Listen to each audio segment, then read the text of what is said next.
DermPath JC is scheduled on the fourth Thursday of every month at 9 p.m. Eastern Standard Time.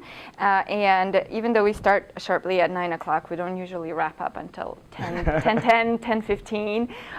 And during that time, I log into the DermPath JC account, and I have pre-prepared tweets that are some take-home points, some very interesting statistics from the article. I always include the hashtag DermPathJC, and then sometimes I even post photos with these tweets. So not only people can respond to my tweet by either liking it, retweeting it to share it on their profile, but they can also comment below it. They can also ask a question if there's something that they're confused about or they have interested in, or if they want to spawn off a research idea off of it. The most important thing we always remind everybody is to put the DermPath JC hashtag, so that people can always look back even if they missed the discussion. So, and it's not just me tweeting. All of the other participants can put their individual tweets, their individual impressions, include the hashtag DermPathJC, and everybody who's there that hour can respond. We had a tweet back in June that there were 29 different comments. It was fantastic to see that kind of interest from everybody. That's awesome, and I feel the same way.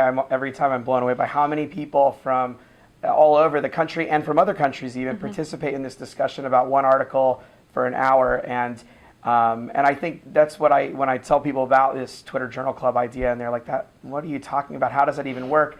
That's what the point I bring up is when you have, how many attendees have we had recently? So in the last 6 months, we're able to look at our data. We've had 189 individual participants. That's amazing, right? And so if you average that out, you're getting 30 or 40 people coming together to talk about maybe an esoteric little small subset of medicine, one article from a DermPath journal.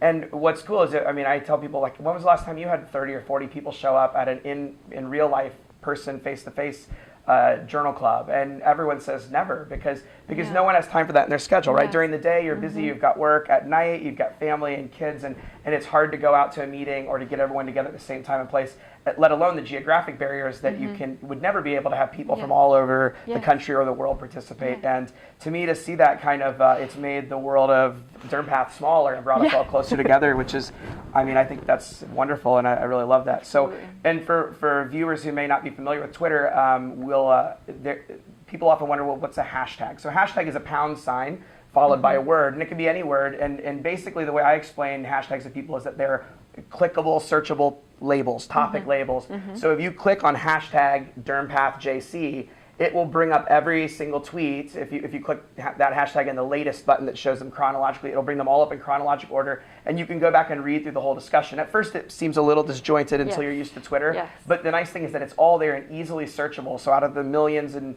millions of tweets out there, you can easily pull up all the ones from the fourth discussion Thursday of that particular month. So people that live on the other side of the world and are in a different time zone and don't want to wake up at 3 a.m. to participate, that's okay. They can check it the next day and still add their comments, and people can even come back later, right, and add comments.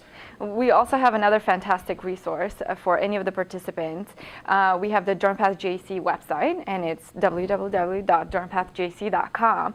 And every single month, about a week after the journal club, we post a post-journal club summary that it's very easily readable, that we not only include highlights from the article, but also highlights from the discussion, and sometimes even extra content that we decided to share. For example, links to another interesting PubMed article that that has a topic similar to the one we're discussing.